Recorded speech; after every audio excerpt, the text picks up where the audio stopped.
Was the boxing match between Jake Paul and Ben Askren fixed?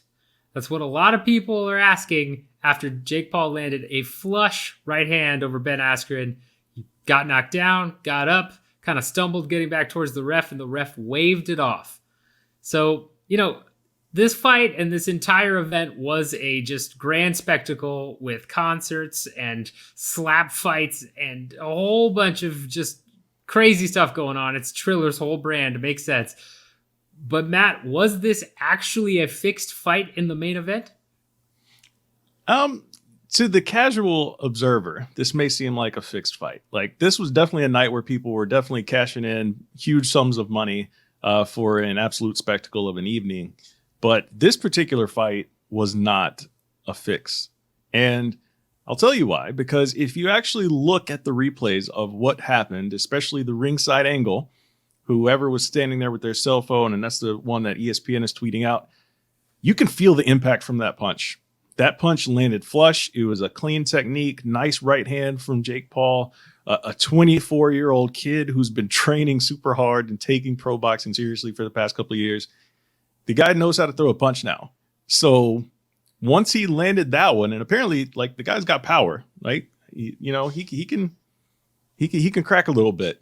Not saying that he's gonna go out there and beat a championship level boxer tomorrow or anything like that, but the guy's got some strength. You can tell by looking at him, he probably packs a little bit of a punch, and his technique's getting better. So he landed a flush right hand on Ben Askren, a guy who has no hands whatsoever. And like you said, he got up, he stumbled a little bit. He kind of backs back into the ropes as he's trying to, get his bearings back.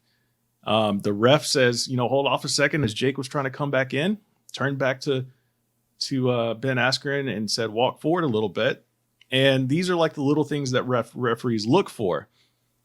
Ben Askren kind of leaned his body weight, his top half of his body forward before taking the step. That tells the referee that this guy, his legs still aren't here yet. Because when you take a step, you move your legs first. That's not what Ben Askren did. Go back and watch it. So I'm not mad at the referee. I'm actually glad that he stopped it. Like, this is not a real championship level fight. Like, we don't need to see anybody really get hurt or really put all their blood, sweat, and tears on the line here. This was an entertaining event. Like it's a circus, so to speak, right? It's a circus fight. It's for entertainment. We're not talking about the legacy of boxing or anything like that, like in the championship pantheon and all that. Like, no. This is a fun event. You don't want to see anybody get sent to the hospital over this if they don't have to. So great stoppage, not a fix. Yeah, I agree 100%. I mean, when you look at just how this all went down, right? Again, the way Ben Askren gets up, leans back against the ropes, and then when the ref asks, to walk towards him, initially when he asked that, Ben's not even looking at the ref. He's looking at Jake, arms up, as if the fight's almost still going on. That you can already tell he's out of it. And then when he goes to walk towards the ref, he leans exactly as you said, with his body first. His legs do not move first. He stumbles, and that's enough of a reason to call this off. I mean, we're talking about an older mixed martial artist who, yes, had a granite chin throughout his career. And I've seen a lot of people mention, he survived all those huge shots from Robbie Lawler, and that's 4-ounce gloves. And, he got knocked out by Masvidal with the knee, but other than that, he's, never been really finished before that way. But again, to casual watchers or observers who don't follow combat sports like we do, a very common thing in combat sports is you can have the most rock hard chin in the world where you can just eat shots all day. And once it breaks, right? Once you get knocked out that first time, you seem to be much more susceptible to get knocked out again, especially in older fighters. It's just damage accumulates, right? You don't recover the same way as you get older. We've seen it happen to some of the, best MMA fighters. Like, look at Bigfoot Silva. Dude used to be able to just walk through shots like nobody's business, and now he's knocked out a lot, unfortunately. I hate that he's still fighting, but it's a common thing that happens in combat sports, and I think this is probably what happened with Ben Askren here. And as you mentioned, Jake Paul is 24. He's been training, for a couple years now. He's on the up and up. He's athletic. He can learn this new stuff, and he does seem to have some power. It's not surprising that he knocked out Ben Askren at all to me.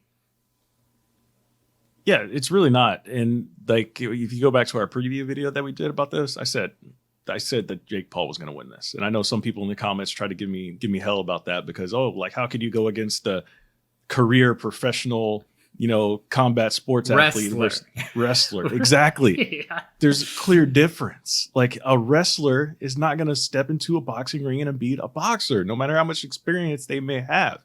Like, yeah, some boxers or some wrestlers have hands. Ben Askren is not one of those.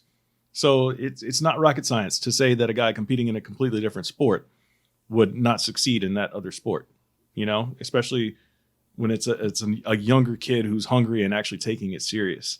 It's not a shocker at all to me. And I can't just get over the fact that how many people are so quick to jump on when they never watch fights on a regular basis. They're so quick to say, oh, this was fixed. Oh, this was fake. This is why I don't watch combat sports. Well, all right, well, just don't keep watching and sounding like an idiot when you actually do turn on the TV and decide to watch a boxing match or a UFC fight.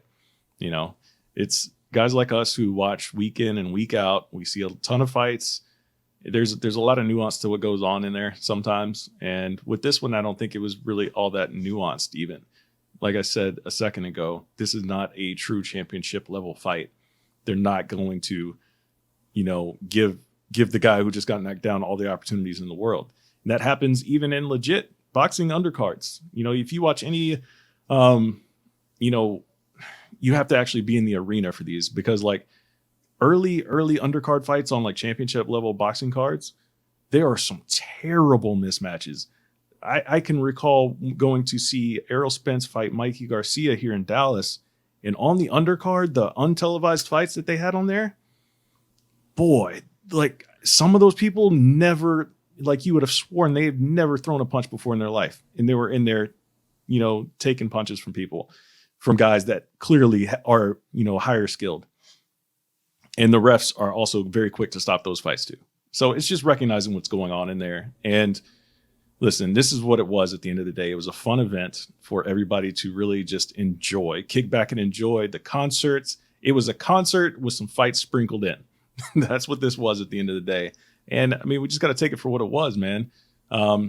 It's not too dissimilar from how real boxers build up their career early on, championship level boxers. The difference is with Jake Paul, he has millions of fans already. He's got a ton of money. So he happens to be able to just create his own cards and headline them. That's the only difference here. Go back and look at one of your favorite pro boxers. Go look at who they fought first in their career.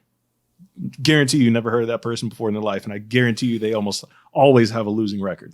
So that's just part of the game, man. Yeah, exactly. And yeah, people that went into this assuming Ben Askren was going to have hands because of his MMA record. Man, go look at his older MMA fights. Go watch how he walks through just insane shots to get the takedowns, but how his hands are never there.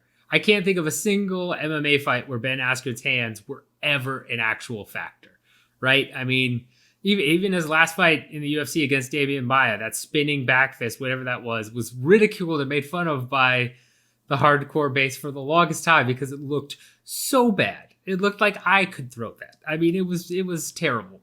So again, it's not a fix. It's just a young up and coming guy that has only been focused on boxing versus a retired MMA fighter who came out of retirement and trained boxing for like 6 months to, fight Jake Paul and get some money. That's really what it comes down to. But no, there's no extra skimming. It's not fixed. I'm pretty sure it's should be clear to everybody. It's not. So with that in mind, let us know in the comments your thoughts on it. Did you think the fight was fixed? If so, let us know why. Did you think that it was going to go down like that? I know a lot of people thought it was going to at least go to a decision, that Ben Askren's chin would hold up here. That was not the case, especially how quickly it ended. Do you think Jake Paul is going to keep going with his boxing career and, fight some more MMA guys? I've heard a lot of people starting to try and matchmake. Let us know who you want to see Jake Paul fight next. Or if you want to see Ben Askren get in there again. I don't know why you would, but if you do, let us know. Make sure you hit the like button, subscribe, bell notification, share the video, all of that. And yeah, I mean, it was a circus fight. That's what Triller is. It's gonna be around. So until the next circus, guess we'll catch you then.